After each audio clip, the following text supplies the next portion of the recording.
because I'm thinking, look at the energy that they're bringing into the sports hall or onto the pitch. I've got to make sure that I keep that going and I keep that engagement. I keep that drive to want to play. I need to make sure that I don't, sit on that and just squash it. And I often during my planning, I'll be thinking, if I was a kid playing in this game, would I enjoy it?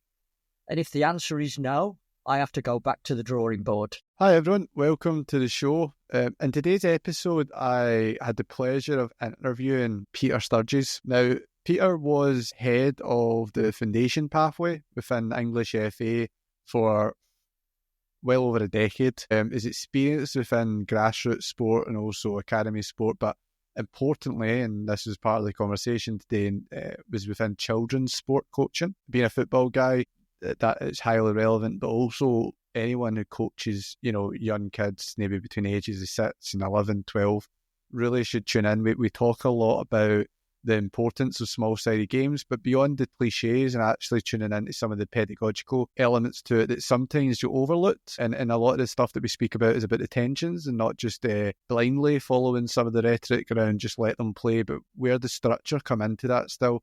Thinking about, well, we need to challenge them, but where does support come into that still? We look at the differences between the children's game and the adult game as a means of really trying to sell Peter's argument that we need to take advantage of all the fantastic elements of the children's game that we need to nurture and care for during the window which it exists. I think that's a window of opportunity for children to develop through the children's game and not rush them towards trying to show some representation of the adult game that's separate from where they're at in their journey, both as a player and holistically speaking as a young kid, and we speak a little bit around that as well. So it's a fantastic conversation and I really hope that you'll enjoy it. So let's get into it.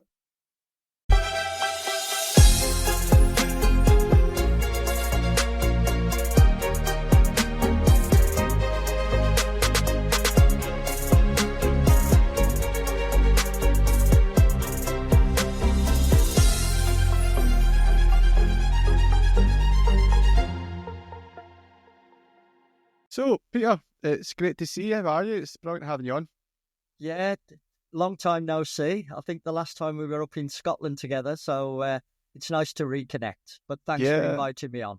Yeah, and that was definitely, I think, the inspiration for trying to get in touch with you again because, obviously, you came and seen the SFA, the Scottish FA, and done a bit of a coach education session there, and some of the stuff that you were talking about, specifically in the context of working with children, was really important, really insightful, and this is, I suppose, why I think it's an important conversation to have, because oftentimes we don't really contextualise the children's game enough. So maybe that brings us on to the first question I have, just to kick this off. What makes the children's game the children's game? What separates it from the other games, the adult games? We can speak about this in football, or to be honest, we can scale this out to wider sport, youth coaching. So yeah, what's your thoughts there to start? Yeah, I think that the thing for us to consider as adults, who are generally the providers of what sport looks like for our young children, we just have to make sure that the game fits the children, not the children fit the game. And the reason I say that is that if we have an appropriate scaling of the game, if we look at football, for the young children, it shouldn't and mustn't look like the adult game too early, because the children are not obviously adults. And I know it's a well-known phrase that they're children, not adults. And so if we appropriately scale the game of football down and provide it in smaller formats with less decisions, less interference going on, then the children can enjoy the essence of the game without it yet looking like the adult game that we're pushing them towards. So I think that making the game fit the child is the most important thing for me.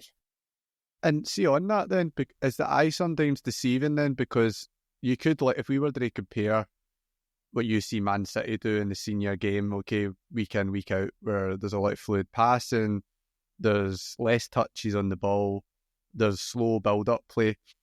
It's interesting because sometimes when I see people want to replicate that in the children's game, what actually they invariably do is they miss out on potential opportunities for technical development that could happen through a more messy context of, actually, is it better for a kid to take more touches because it's probably more often than not that it's the last opportunity in their life that they have to dribble more than pass? Is it that sort of thing? Because in terms of how we look at the game on a weekend, what's the difference? I think we do get drawn into, well, this is the game that we're pushing them towards with the formations, the tactics, the strategies that we see in the Premier League or, in the Scottish leagues. That's the game that we're pushing them towards. But the journey has to look appropriate for where the children are developmentally. If I had £1 for every time I go and watch a small number format and hear the coaches shouting, pass it, it's because they want it to look like the adult game. But for the children, being in contact with the ball is probably the most exciting bit for each player. So my approach would be reduce the numbers. And the research tells us that in 3v3, there are a lot more individual technical actions on the ball. And as soon as the numbers get bigger, the emphasis is upon team shape and more about balancing the team off with your positional play. Well, when you're 6, 7, 8, 9 years of age, that balancing off and that positional play is not the most important thing that we need to develop. It is time on the ball, and it's during that time on the ball, that's when you begin to develop your decision-making as to whether in the current situation that you're in, is a good solution going to come from you with the ball and what you can do with the ball? Or is it a solution where you share it with a teammate and then you begin to develop the game towards what the adult format of the game looks like? But if we miss out that important connection with the ball, then the whole thing begins to fall down. For me, the adult game should be built upon the technical ability of each individual player. And that can start really early by making sure every young player has an incredible, exciting time on the ball. Yeah, and it's interesting you say that. I mean, there was even work, I think there was work, it's fairly dated now, but I think there was research came out at University of Stirling that was comparing the game formats and influence on different actions. And it wasn't even just that there was more touches, but direction of passes was influenced. Like there was more forward passing, things that like what you actually want to encourage. There's recent work, this actually came out at UWS with one of our MRes students, not too long ago, a sports scientist actually, Ross McClelland, who's done some work within St Mirren's Academy, and he was comparing, bear in mind that I think some of it was also around placing players according to biological development, but there was an element of the small-sided game thrown in the mix, and it wasn't just found that it had an influence on technical actions, but also on like psychological, like psychosocial actions in terms of like more leadership being shown across each team member and stuff like that. So it's like the mix of experiences, isn't it, to a point? Yeah, a really good example I can give you, Mark, is that when we introduced our play phase, which is for players aged 5, 6, or 4, 5, and 6, right at the beginning of their development journey into sport and being physically active, strongly suggested that the format that these children play is 2v2. And it's a great example because we know that the ball is going to go out of play a lot when you're 5, 6 years of age. But when the ball does go out of play, you get 4 players all running to go and get it. And that tells me these children just want to have contact and have a kick of the ball, have a touch of the ball, be involved and be near the ball. And that's what we have to feed when they're very, very young. Because if you've got 4 children running after the ball when it goes out of play, they are highly motivated to get a contact and a touch on that ball. For me, let's feed it. And that doesn't stop when they become 7, 8 and 9 years of age. It's exactly the same. And it's also the perfect time for that individual skill development. But alongside it, we can begin to help the children understand what critical decisions can be made when you are having more time on the ball. So that notion of, I'm going to share it or no, I'm not, then we can work with the players on that. but not in 10 minutes. We can take 10 years over that. And when they're teenagers, we'll have had some really productive time with them on the ball, but also linking those important decisions that go with being on the ball for a lot longer.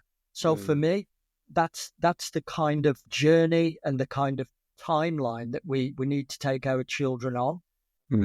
Does that, so there's three parts to that actually I want to come back to then. So when you mentioned around, that they don't scamper for the ball when it goes out of play, is that anything to do with just the fact that contact on the ball sort of breeds confidence through the fact that, like, so in a larger game format, if you only touch the ball 2 or 3 times, there's a lot riding on what you do with the ball in those moments and its impact on your confidence. But if it's a smaller game format, then, you might still make mistakes, but probably in terms of just the probabilities across that space of time that you have in the park, you're going to also do a lot more good as well. So, like, does it help probably with confidence, I would think, in that sense overall? So I they think then want so. to go and take it? Yeah, I know with younger players, there's an idea that if they're working hard, so running around, being energetic, trying to get the ball, they will feel as though they're having a great game, whether what they do on the ball is actually productive or not. But I think we can bring the two things together. If the children come with lots of energy, lots of motivation and drive to be involved, giving them a ball and putting them in a format where they are touching the ball quite regularly, I think that feeds that kind of sense of competence. Because the worst thing for a young player being introduced to the game of football is that they feel on the periphery, or they don't feel as though they're involved at all. Then why would they select that longer term as a sport to continue with, into their later years? So I think that first engagement with sport and being physically active has to be so positive and so memorable that they just want to keep coming back for the great way that it makes them feel. And I think that is possible. Do you think coaches think enough about the needs? See what you said there about sense of competence? Because I always think with coaching that we're always looking towards what they need to develop competence rather. We don't ever think, sometimes I think we can be forgetful of the need to make them feel competent already as part of that. So like when you mentioned that about caring about their sense of competence, and we know that's really important from a motivational perspective, doing things longer term. You don't feel you're getting better at it. It's a real impediment sometimes to further persistence and stuff like that. So where are we in that respect? Because I think we are focused a lot on future growth, but do we forget about the here and now and the experience and the feelings of now sometimes with children? Yeah, I think one of the most important things that I'm very conscious of when I meet, because with a lot of the CPD events that I'll do, I am actually meeting the players for the first time. So it's actually really difficult to build a connection quickly that is going to be really meaningful and deep. But I think one of the focuses and one of the important things that I always think about is making every player feel a valuable part of what we're doing. And it doesn't always, and it shouldn't always be based upon what they can do with the ball. So because I've had lots of experience with very young children, quite often I'll get a young child tugging at my sleeve saying, "Pete, I can't do this." And that's a barrier straight away. So I think coaches of young children should have a toolbox of activities where they can dial it up or dial it down so that every child can feel as though they're having some kind of success. Yes. The important thing for me then is to notice when that success happens, and then I'm all over it like a rash, and I'm saying to the child, "You can do, I've just seen it, so show me again, or show your friend and get your friend to copy what you've just done, because that was really good." And I think the whole environment that wraps around this kind of approach is as important as the activities that you're actually getting the children to do. So if they know that they are not being judged, they have got my total support, and I want them to be active agents within what happens within the sessions, I think that sense of belonging is a lot easier to engender and to foster and then to promote. And I want to come to that word, that belonging, because again, that's just then starting to talk about relatedness too, and this goes alongside the need to feel competent. You want to feel connected to the environment, And oftentimes your sense of competence will influence the extent to which you feel you belong as well. So like Absolutely. these things go together, don't they? Yeah.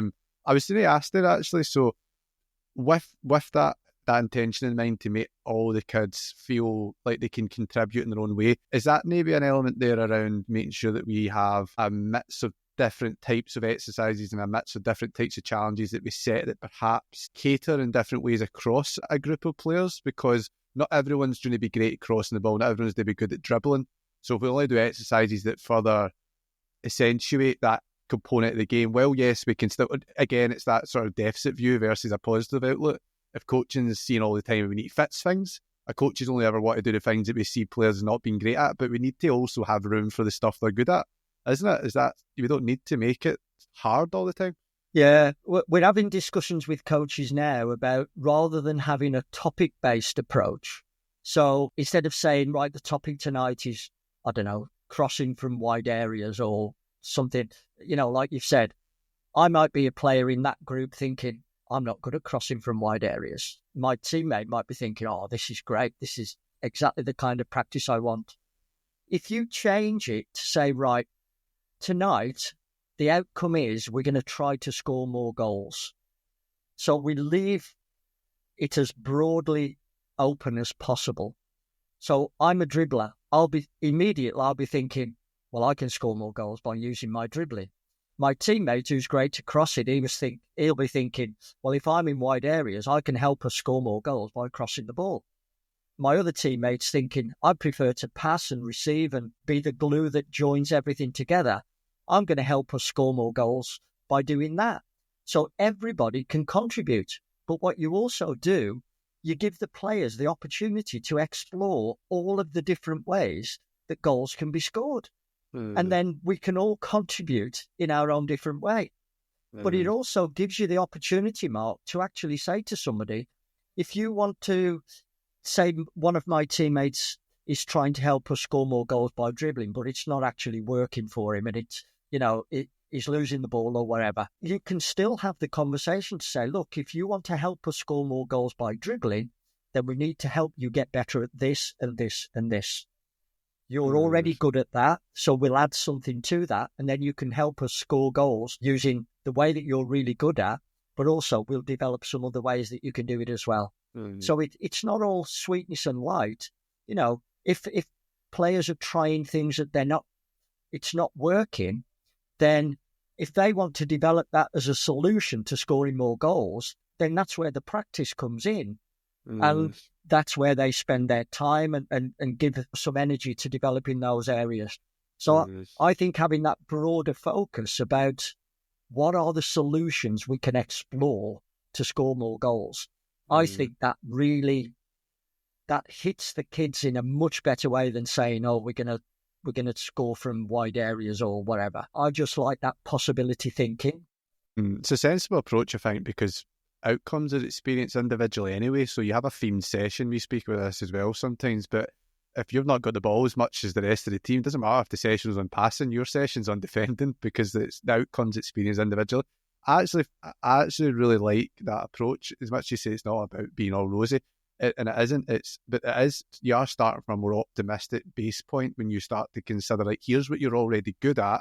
So now we've already showed them that there's a means through which they can be successful, but now it's the building on their success, building what they already do well, as opposed to always stripping it back to starting from where they struggle, because that's a harder hurdle to climb over, if not technically, but psychologically, in terms of how the kids approaching that environment then, isn't it?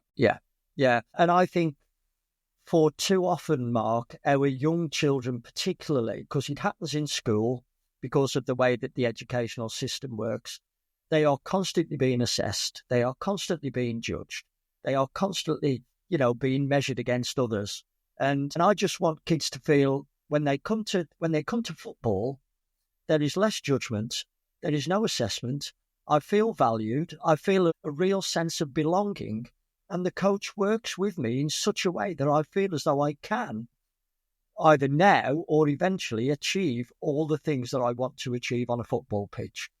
And I just think that's such a great starting place, certainly with young players. When I was head coach of the England futsal squad, it was the same approach, because the environment that we created with the team had to be one where we released the potential that the players had, and we brought them together so that, as a team, we really strived to be the best that we could be. And I don't think you get that from shouting at people, from calling them out, from embarrassing them, from humiliating them. I think it comes from that real sense of belonging. How do we manage that, the tension then of trying to create an environment where normative comparison, at least in the way that we are projecting it to the players, is achieved while still being appreciative and cognizant of the fact that the players are going to naturally still compare themselves to other people? So like that, I always think sometimes it can it go wrong sometimes where we try to completely suppress the idea of there being any competitive element, when we know actually maybe that kid that's really anxious and does care about the outcome can maybe feel that you're neglecting them and what they care about by suppressing all the time what they're showing you, if not explicitly then implicitly through their behaviour, about what matters in that moment too. Because I always wonder about that, and that's where things then, how do we manage that tension? What's your experience been around that? I think it's a long process, but I think if children feel valued, then for me that's the first step. And if they feel as though they belong to the group and they have a contribution that they can make to the group, then I think that's the starting point. I know I've worked with some children who, with a football at their feet, they are not at the point where they can make a valuable contribution to the team yet, or to the way that we play. But I have seen children who, if a teammate needs help or they're injured, they're the first one to go over and ask them if they're all right. If their things need collecting at the end of the session or some things need setting up, they're always saying, "Can I help you?" So they've got personal qualities that if the football bit is not quite there yet, they can still make a valuable contribution to what we're trying to achieve with their personal qualities about being kind, being considerate, being a great teammate. And I can't tell you the number of times I've said to a child, "Do you know what? If I was picking a team, you'd be the first pick on my team because you're this, this and this." But it may not be about their dribbling skills or their passing skills. It's about everything that wraps around it. But if you've got those, and I can help develop the football bit, crikey, we've got a real great person to be in our team. So I think we have to work that way with our children, so that they're not defined solely on what they can do with the ball at their feet. Because for a lot, they're going to reach a glass ceiling, and suddenly what they can do with the ball at their feet is now not the most important thing. It's all those personal qualities that are going to get them over those speed bumps to development, where they have to dig deep, they have to be a bit more resilient. Well, hopefully these children will have built those things up, and then it's there within them when they need it.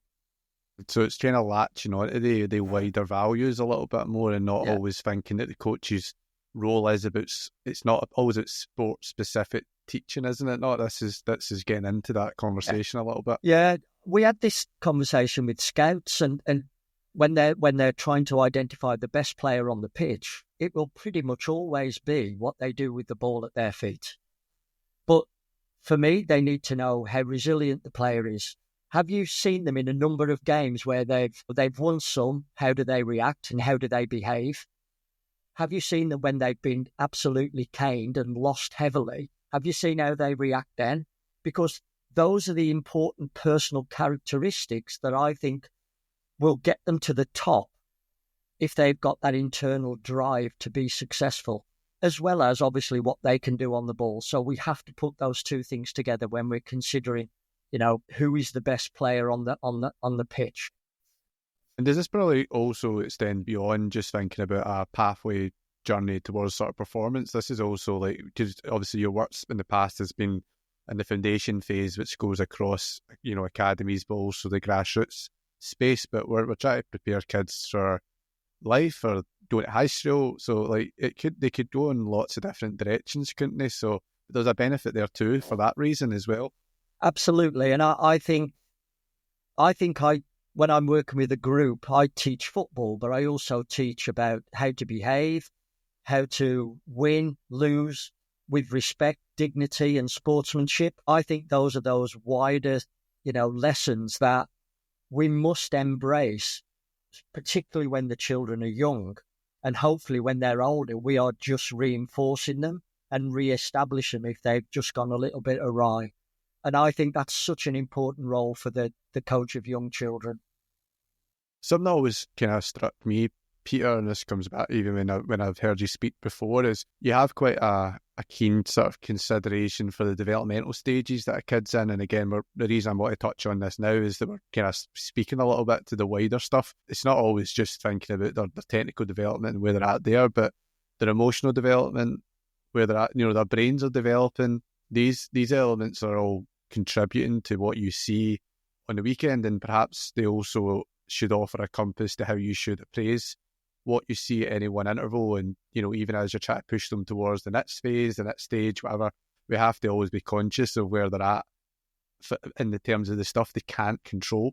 A kid can't control their emotions if you consider the way the brain's made up at a certain age and the way that we can't. Heck, we adults don't control their emotions. So we then put these expectations on them. And the reason I wanted to ask you about that is that how do we then balance that out with sometimes because this is where I think some coaches take a little and then maybe they aren't considerate of the realities of trying to apply that in practice. So if we say to coaches, you know what, we need to value a kid's temperament, their character. That's true. But is it actually fair to sort of lambast a kid if they maybe show a lack of control at 8 years old on a park? Now, you're trying to do the right thing by telling them to control emotions and this and that, but there is always that element. There's some aspects of that is outside of their control yet. We can encourage it, but we can't always control it, and therefore we have to be careful about how we actually react then to when they fall beneath an expectation that maybe is set too high. Yeah, there's oh, excuse me, Mark. No, at all. We'll edit that bit out. This time of year. There's a saying for early years specialists where they talk about children. They say some children ask for love in the most unloving way. And I think sometimes the child's behaviour is purely because they can't regulate their emotions. And the emotion comes and takes over them so quickly. And they haven't yet developed the kind of self-regulation in order to spot it coming, put something in place, and then be able to deal with it so that you don't get the emotional outbursts. So, but I think that's part of our role as well. But it's not that the child is a naughty child or a bad child. It's just that you haven't developed those regulatory systems yet. And I think if we empathise with them, if we acknowledge the fact that this is difficult and longer term, that kind of emotional outburst may not be the most effective way of dealing with this current situation. Let's look for an alternative. I think that's part of our job. But I think if you go into the coaching of young children thinking, I know all about 4-4-2, I know all about, possession in the final third, I think you're missing the point. So I think a really good children's enjoys the company of children and enjoys being around them, understands them, and that alludes to what we were just talking about, Mark, their developmental states, what they might be able to do, but what they certainly can't do at the moment. I think they need to understand them. And I think they also need to have methods to try to get the best out of the children. And I think if you enjoy their company, you take some time to try and understand developmentally where they're at, and then you become skilled at getting the best out of them, I think the kids will have a great time with you as their coach. Do you know what I think is really powerful about that? It sounds like because I think what you've made a nice comparison there between the usual view, which is, are the children meeting the standards of my practice? I actually think this is almost like a reverse now of, is my practice meeting the standards of children? Because that's a different way of viewing things. Because it's almost like, and I remember early into my journey as a coach, I used to get really wound up like if kids were chatting during my training session or this and that. And I actually took a more experienced coach at the time to tell me, like, of course, they're kids, like, they're Waynes, they're sitting in a queue and, and So it took a reflection for me to go, maybe the reason why they were chatting away was because I had them in bid-on lines.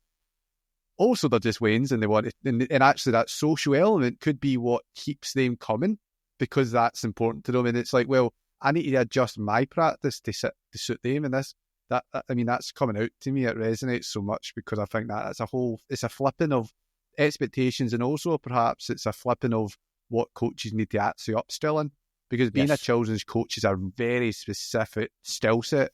It's a very specific, and I've got a wee bit of bias here working in children's game, but some of the best coaches around are children's coaches because of that reason, perhaps. Do they have to ignore everything else? Yeah, and I think your personality is important. But I think that personality, if you link it to really enjoying the company of children, I think I come alive when a group of kids runs through the door, because I'm thinking, look at the energy that they're bringing into the sports hall or onto the pitch. I've got to make sure that I keep that going, and I keep that engagement. I keep that drive to want to play. I need to make sure that I don't, sit on that and just squash it. And I often during my planning, I'll be thinking, if I was a kid playing in this game, would I enjoy it? And if the answer is no, I have to go back to the drawing board. I also think if I was a player in this game, how would I cheat? How would I try to pull one over the coach? And I didn't want to be a coach that's saying, stop doing that, you're spoiling my session. What I wanted to be was a coach that says, oh, if they do this, I've already got the next thing that will take them away from that, so that I'll lead them down a different path. But I think it's also a big leap of faith, Mark, if the coach then begins to bring the children into what the session looks like or where it might be taken. I've done this, and I think it's a really scary thing to do, because you know what kids are like, that some of their suggestions are off the wall. But I think this is also sending out that strong sense of value, because if I value you, if you've got any ideas, I want the group to benefit from it. I want to hear them. I want to listen to them. And then I want to bring them into what our sessions look like. But I also know that it's a really scary place if you're an inexperienced coach, or you're not at that point yet where you're willing to give that kind of ownership and choice. But I think sometimes it's nice to just go out your comfort zone. But I think, sorry, Mark, I think you have to bring the children to a point where they can accept responsibility in the right way, in inverted commas. I think if you have a new group and you say, right, kids, what do you want to do tonight? I think it would be chaos, because you'd have so many different suggestions. So over the weeks and months that you're working with them, give them slightly more responsibility and ownership over the things that, you think they can already cope with. And then you get them to a point where you can begin utilizing their ideas, getting them to shape what the session looks like or where it goes from here. And I think that's a really important motivational aspect that will get the kids coming back, because it becomes about them, not about me. Is there any specific tips then that we give? How do we provide that sense of autonomy then beyond choose which exercises? Obviously, there's going to be more subtler behaviours here. So what would you maybe do within a practice that maybe it's part of incrementally increasing their independence, or even once they get to that point where you fully feel they can be immersed in it and have that autonomy or that input? What's some of the things beyond exercise selection? What are other ways, subtler ways that you've found helpful? I think if you've got an activity and it's going well, asking the players, how could we make this more difficult, or what would we have to do to provide a bigger challenge? And it might be as simple as the kids saying, we could make the area smaller, and then my response would be, shall we try it? And then what it then does, it gives you the opportunity to have a dialogue with the players about, we had success in a bigger area, but when it becomes smaller, that might affect our decision making and how quickly we do things. So that's an important thing for when we're playing, at the weekend, because there's going to be times when we've got a lot of space, but there's also going to be times when it's really tight and pressurized. So actually, that's a great idea. So shall we practice that now? But I would also say to them, what might be the levels of success or the expected levels of success if we make it smaller. So when we were having a lot of success on a bigger pitch, that was great. Do you think the levels of success will be as high when we're playing on a smaller pitch? And then I might say, if we can keep possession for, 5, 6, 7 passes once in the next 10 minutes, that will be real success because we've made the pitch small. So you can almost manage the players' expectations, because I don't want them to feel, we've suddenly become poor players because we're not keeping the ball as well as we did in the larger area. So I love those conversations with the players because it just explores the whole game. Do you know what's brilliant about that last point you made is particularly, does that kind of help them become more aware of the micro victories? Because I'm thinking you've changed the expectations and you're then asking them to change their expectations of what success looks like. Now, in a more one-dimensional view of it, where the ball either goes in the net or it doesn't, success is it's more fragile. And again, the sense of competence is more fragile. But if you've manipulated it and you've constrained the environment in such a way that you're then given and putting on them to change their expectation and actually probably training them on how they change their expectations, that must serve a real benefit to how they then view challenges in a way that's, again, unconscious probably in the way that is actually exhibited after that point. But does that feed into that? I wonder, that's quite interesting. I think so. And I think it's a really great way to work once you've taken that leap of faith to begin to involve the players in what training actually looks like, And I think it goes back to my time in grassroots when I worked with my son's team from under 9s right through to under 16s. And we pretty much kept the same group of players. We obviously added more as the numbers got bigger, but we kept them pretty much all the way through. And it was because right at the beginning, we had the discussion about what kind of team do we want to be? And then that dictated the training, it dictated the decisions, it dictated the kind of conversations we had. But it was like the golden thread that ran through everything that we did. And if we wanted to be this kind of team, what have we got to be good at? And what does that mean for you? And what does that mean for you? And what's your contribution? And I just think it was a great way of saying, this is not my team, this is your team, because we've given you the opportunity for you to dictate what it looks like. So I wonder if see what you're saying there about when you manipulate the environment and then you seem to put it back on the reaction at an individual level. I wonder, just at the very start of this conversation, we spoke about the differences between the children's game and the adults game. I'm quite interested to know your view, Peter. Are you coaching a team in children's football, or are you coaching individuals within a team? Because it seems like everything you're saying is moving towards the individual, and I wonder if that's a good distinction. Yeah, I think this is a really interesting point because of the way that football in this country is structured and how it's delivered.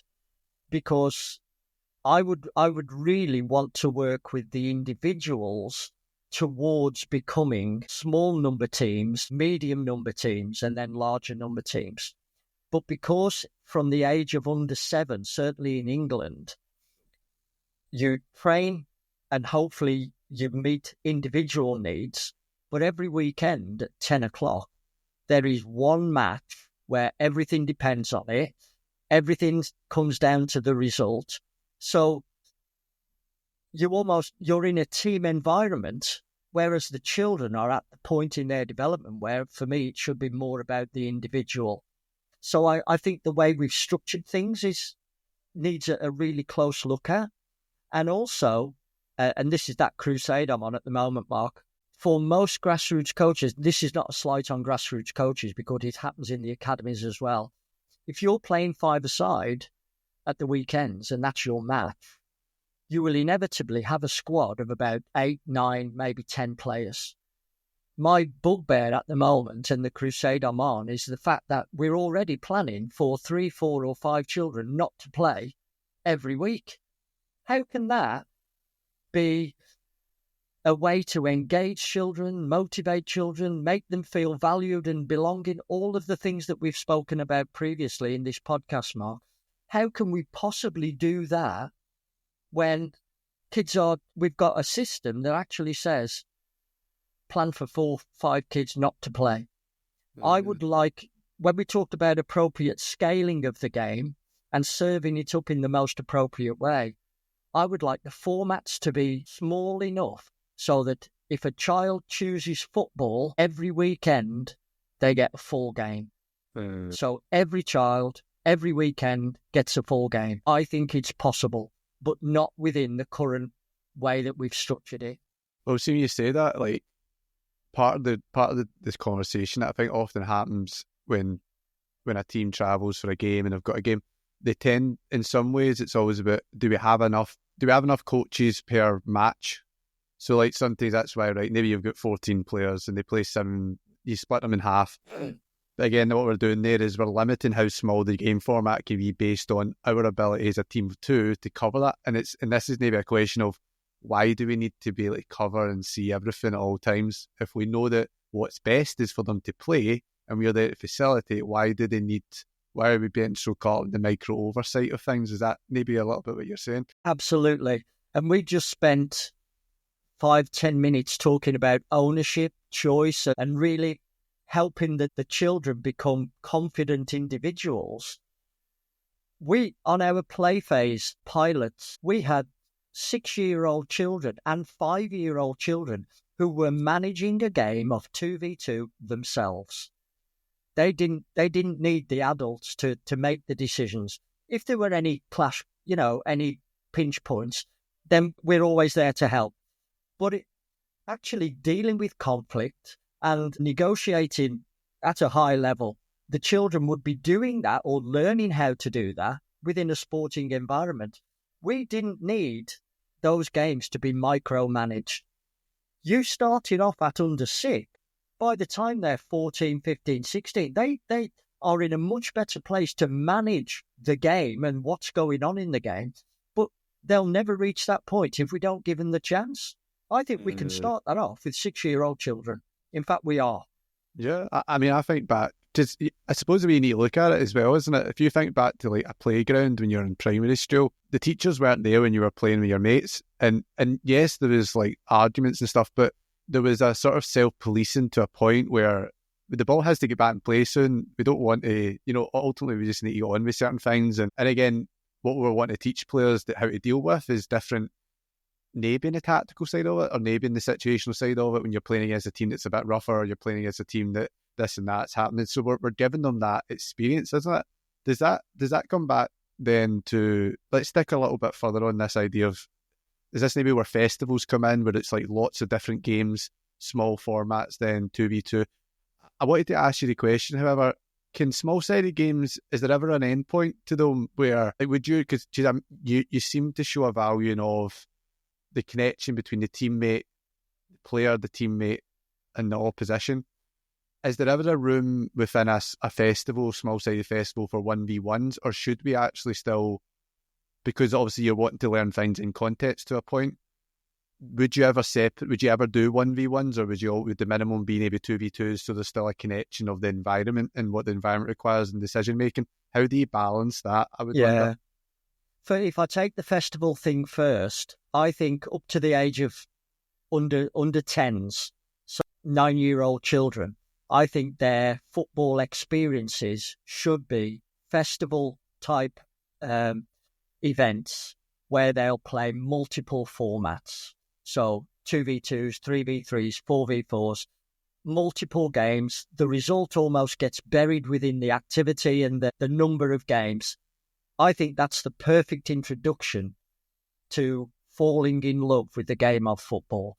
Because if we could make sure that wherever possible, every child was playing, I think that's going to motivate more children to say, do you know what, this is the game for me. We had huge discussions at the Football Association about a 1v1, because certainly in the adult game, a 1v1 never happens in isolation. There's always a passing option or a supporting option, or there's always a covering defender. So the way I wanted to look at it was, if a child needed more time on the ball and they were at a level where you could introduce some kind of pressure, competition, interference, I think a 1v1 would be a nice step for them to take But if they were beginning to become more confident and competent in possession of the ball, and their focus was not always on the ball or their immediate opponent, I think that's the critical point where they're now looking at what their next decision might be, and that might involve passing to a teammate. So in answer to the question, I would certainly look at the child. What is it they need? Are they at the point where we need to introduce this critical element of decision-making and when to release the ball and how to release it? Or do they still need more time on the ball as an individual under differing kinds of pressure? Where are they? And that should really dictate what that looks like. And that, again, seems like a really clear example, again, of trying not to take either for granted, which is, again, it comes back to, do we latch on to simple coaching points that just do the rounds? And I don't really know why they do them, but like for example, like touch restrictions. We know that, and I don't know why it's so popular. I think it's like, it's a funny one, like in children's sport, where we just want to say, right, 2-touch mats, 3-touch mats. One, actually, if you functionally look at what even top pros do, they don't always take the touches, so it's a strange thing in terms of to help them understand how to manipulate the ball to then actually stop them from taking a touch. It's weird, but I mean, I've probably got to the point where I only put a touch restriction in if the tempo's poor. But this, I think, with your points, going back to thinking more organically about the needs of the individual and the group, but also then capitalising on that window of opportunity to get out of children's sport what children's sport allows them to get. You know, if that makes sense. This touching of the ball is a really interesting one. I've had numerous emails where from grassroots coaches after all the CPD events that I've done, they've said, I've got a kid, he's a brilliant dribbler. Should I put him on one touch? Because he needs to learn how to pass. And my first question is, how old are they? And this child might be 8 or 9 years of age. I'm saying, look, I know there's a slightly negative connotation to this phrase, but I would say you've just got to feed the greed. And then over time, introduce them to the fact that passing options are there, but don't stop developing their ability to dribble, because if a child's got a natural affinity of the way that they move their body when in possession of the ball, I think that's a real weapon that we have to develop. And I would rather put them in situations where we help them understand there's a threshold where you're going to need your teammates. And I know at one academy, I played a game where it started off 1v1, but if a player scored, they would get the ball back, but the other team would get another player. So it's now 1 against 2. We had a player who then beat the 2 players, scored, so he got the ball back, and now there were 3 opponents. And he actually beat the 3 opponents. So he got the ball back, and then he was playing against 4. And the message to the coaches was, when he played against 4, he couldn't score. So the other team of 4 got the ball back. This one player now got a teammate. So we had to introduce the idea to the players was, you might beat 1, you might beat 2, but there is a time when you're going to need help and support. So I don't want to stop you dribbling. In fact, when you're dribbling against 3 and 4, you're still trying to refine those dribbling skills. But I also need you to recognise that there's going to be a time to share it. There's also an urban myth about Messi, about when he was young, that whenever he lost the ball, the coach would stop the game and give him the ball back. Because they thought, this kid's got something.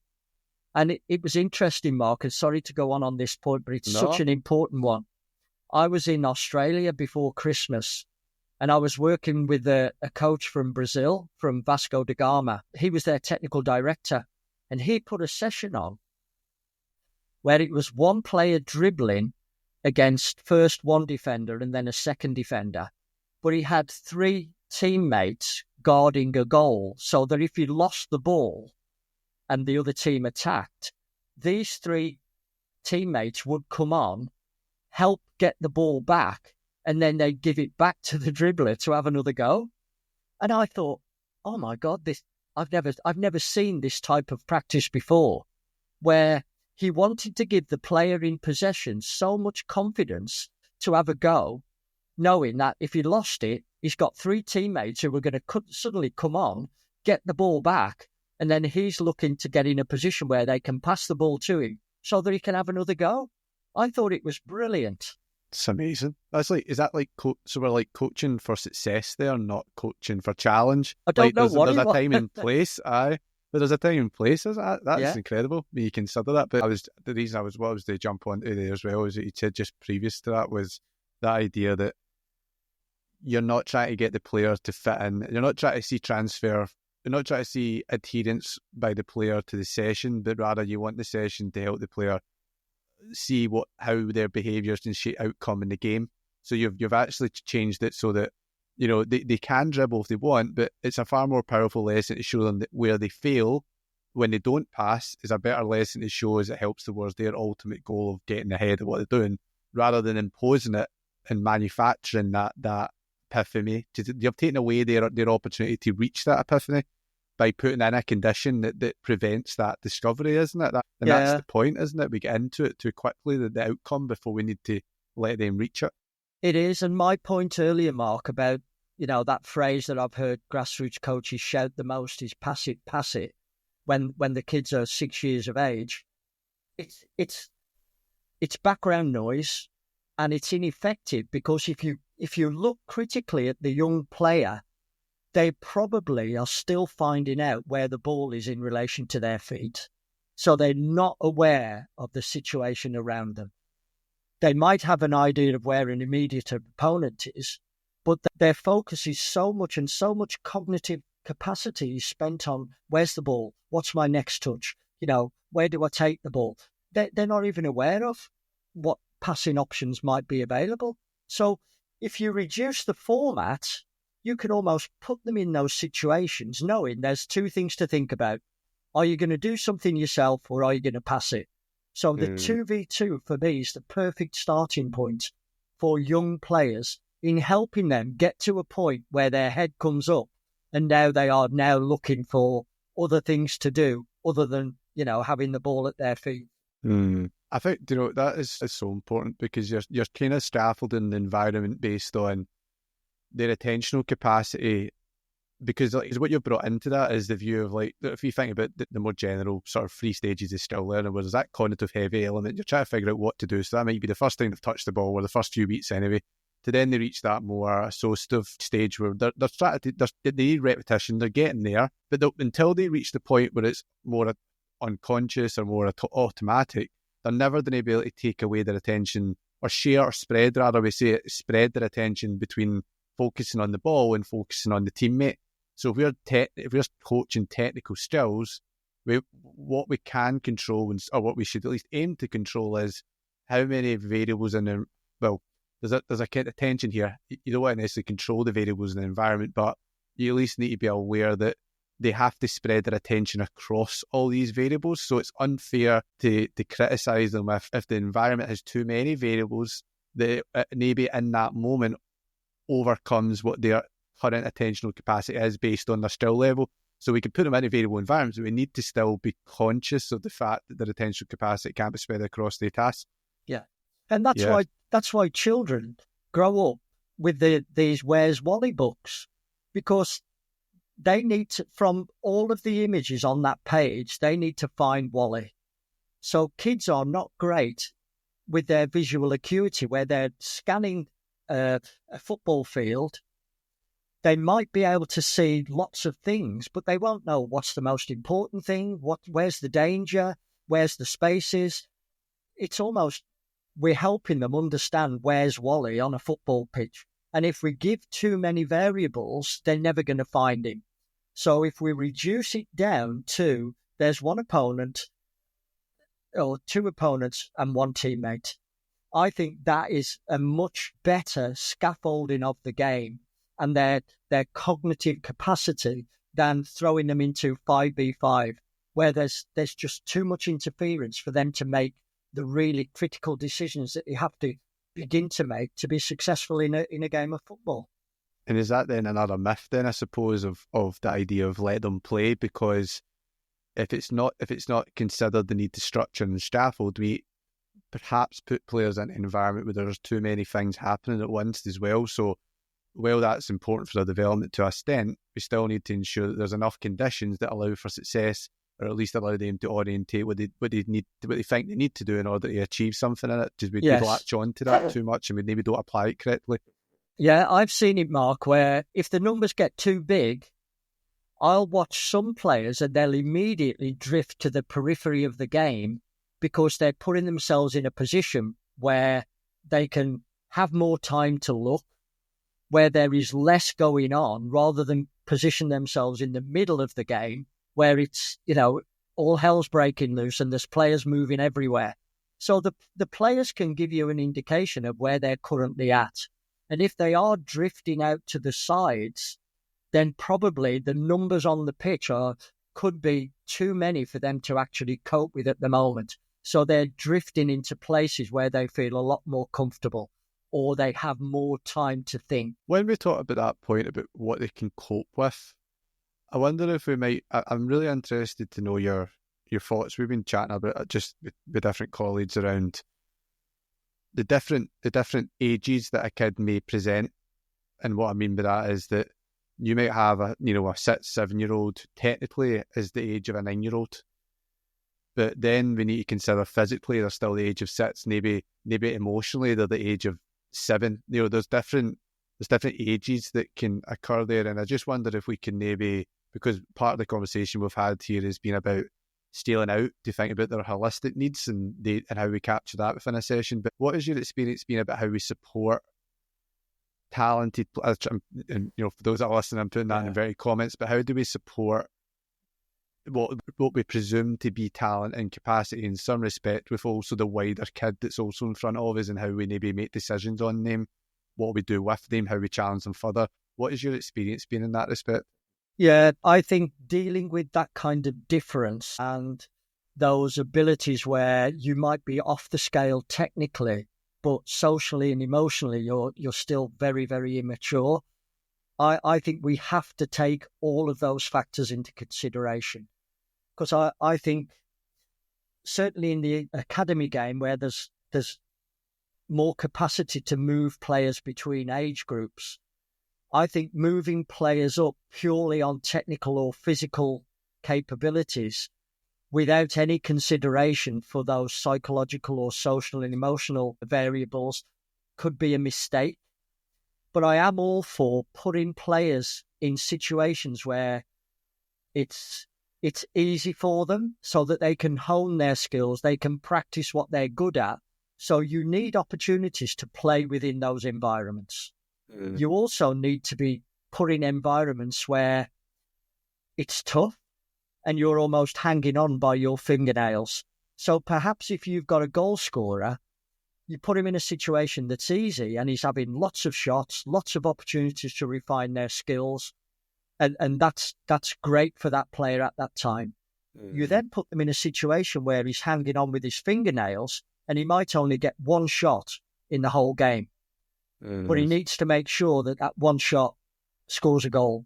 So there's a real benefit from being in those two situations. The middle ground is being in a situation where it's matched up. So I think the players need all of those three kind of experiences. And I know within the academy system in England, there's a lot more looking at what kind of games do we put our players in. So we've got a green game this week, which, against these opponents, it should be relatively easy. But next week, we've got a red game. And we've deliberately chosen that because we want these players to experience that kind of environment and that kind of challenge. So, and then in between, you'll intersperse it with your amber games where they're pretty much the opponents are good. We could win, they could win, but it's pretty even.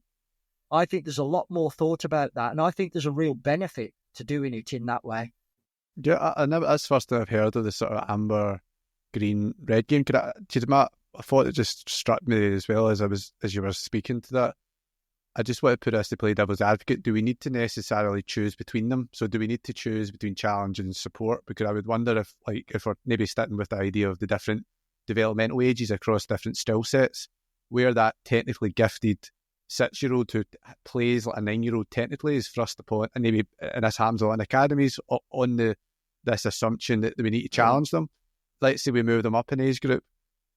We can be moving them up there to challenge them technically, but we could still also give them the affordance of ensuring that their teammates who are older socially are looking out for them and paying attention to that. Because I wonder if sometimes we flippantly put kids up in age group, we then judge them in accordance with how they've handled the whole experience at a level that would presume that all parts of the development are at the same age, when we haven't maybe thought about the affordances we need to give and cater for the other ages that they still present in that higher up age group. I just wondered what you think around that, because I wonder if you need to choose between these things or if we can have tensions. I think what resonates with me, Mark, is that if you're giving high challenge, then you need high support. So I think those two things go together. I did see a session at an academy. I won't tell you the club, but I thought it was brilliant. They mixed under 9s, 10s, 11s and 12s all together on the same night. And there were technical practices, there were running games, physical games, and there were matches. And I was thinking, crikey, I think I might have gone, 9s, 10s and 11s maybe, but including some 12-year-olds as well. And there were some 4v4 games, and there was an under 9, an under 10, an under 11 and an under 12 on each team. So there was a real mix. And I thought, the under 9s might be a little bit more disadvantaged here. And they did exactly what I described earlier, Mark. The under 9s were on the periphery. So they were almost saying, right, what are the challenges in this game? And then eventually they would have one touch, and then that would be it. They might not touch the ball for another couple of minutes. But then I saw them becoming more involved in the centre of the game and perhaps making a challenge or putting pressure on. So they almost felt their way into the game.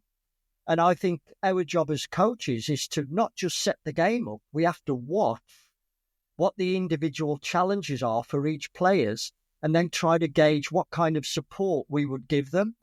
But these two under 9s got fully engrossed and involved in the game, but not immediately.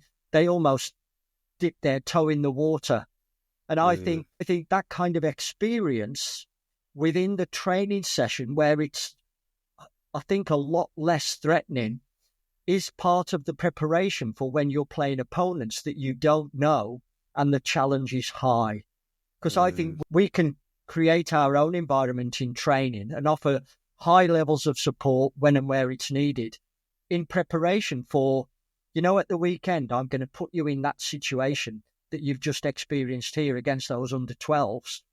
And because you've shown me that you can cope. So it's almost steps towards what we're going to, eventually challenge them with. But too often I've just seen players who come, they look as though they're ahead of the curve and they say, right, move him up. And it needs more thought and consideration. And I'm sure that's happening. Yeah, and do you know what? That sounds really, and I could imagine that serves a purpose as well of, like you say, because otherwise what you get is you get to be under 10 that trains with under 10s, and then he either then gets moved up to train with under 11s, and then he plays under 12s. But what we pray is it maybe that we're a wee bit too quick to think about thrusting him in that, because when you thrust a kid, to the next coach might go, right, we don't just put under 10 straight from training with under 10s into playing with under 11s at a match day, so we put them into a training session with under 11s. But what you're potentially risking there is that kid's confidence in certain things to a degree. So if we're talking about give them a challenge with support, these nights where we mix all the teams together is letting you observe and see who's showing the capacity, maybe or potential to have it trained, without risking minimising the potential cost to their confidence by throwing them straight into these. Is that, that seems to come through there, which sounds really effective potentially. Yeah, I suggested it at the grassroots club where I worked. I don't work there now because there was a lot of, not opposition, that's too strong, but eventually we parted company.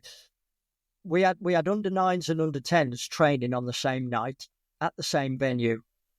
And I said, why don't we mix them up so that, we can carefully decide who plays against who to meet individual needs.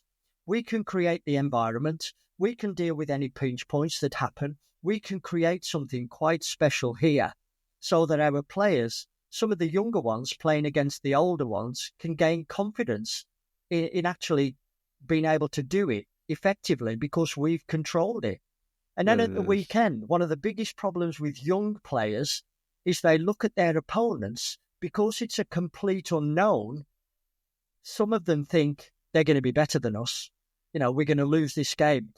But if you pushed your players towards playing against different players in training, where you're in complete control of the environment and who plays against who and what the format is and what the rules are, I think that's perfect preparation to playing players that you don't know, because you've almost explored what the unknown is like in training and with people that you know and trust.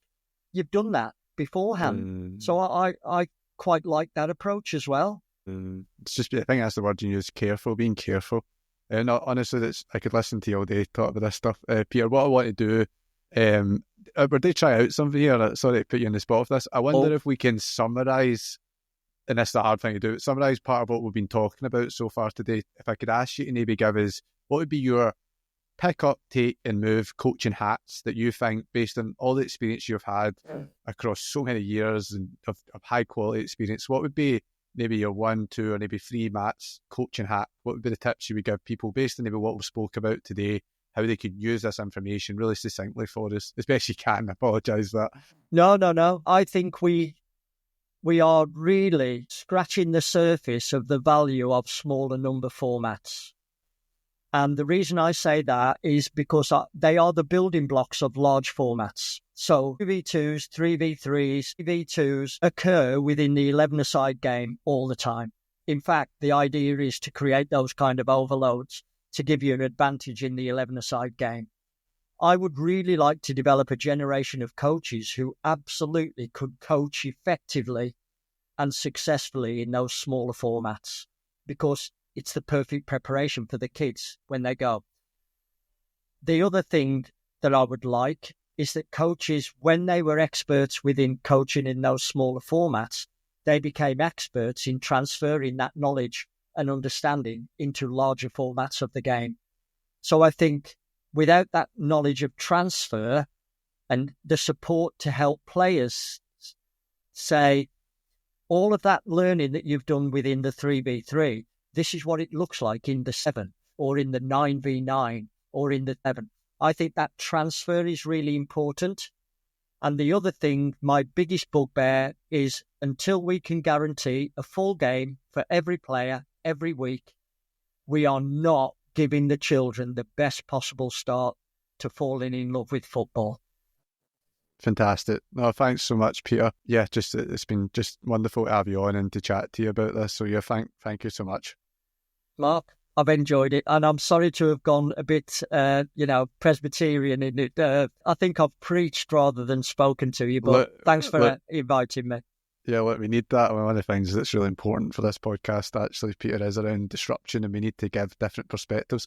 Before we leave you, leave the guys as well, I want to plug in some of the stuff that you're doing and how people could reach out to you, because I'm one of a website that you've obviously created around in your company around sort of the what's the name again? It's the Football Collective. Yeah. The Session Collective, sorry. Yeah. I've been on this myself, and also I've had a listen to the podcast that you've created, kicking it off, and it's really, really good. And it's another resource that I think people could take up to learn more about that. So could you maybe very quickly describe some of that work that you've been doing outside of here and how people might get in touch if they're interested? Yes, the website is www.thesessioncollective.co.uk, and it's a joint venture between myself and my daughter. My daughter's the technical expert with the podcasts, but what we've got is a range of experts within their field, from child development experts to academy coaches to other people who are really driven to giving children the best possible experiences in sport and football. And we've got, one of the things we noticed was coaches wanted somewhere to go for a session, particularly if you're working grassroots and you've been working all day and you haven't got time to plan. We've got a whole host of sessions there for warm-up activities, 1v1s, 2v2s, larger number formats where you can just download the PDF, try it out. We've also got a forum where if coaches have got any questions, they can get direct access to myself and Lauren, and we'll give you advice and guidance, and we can also share that with other coaches. So we love putting it together, and we hope that coaches will engage with it to help them give the kids the best experiences. The benefit I can see straight away with that as well is that if coaches are anything like the way I was and still am to a point, searching YouTube and finding some generically pitched exercise that hasn't even been considered or pitched to children in that sort of sphere, and compared to what you can offer, Peter, in terms of really detailed, tailored exercises that you've done and tried yourself and you know it works. So that's really interesting, and I really do hope that people listening take that up. Brilliant. Thanks so much again. And for those that are listening, I hope this conversation has been as useful to you as it certainly has been to me. So we'll see you next time.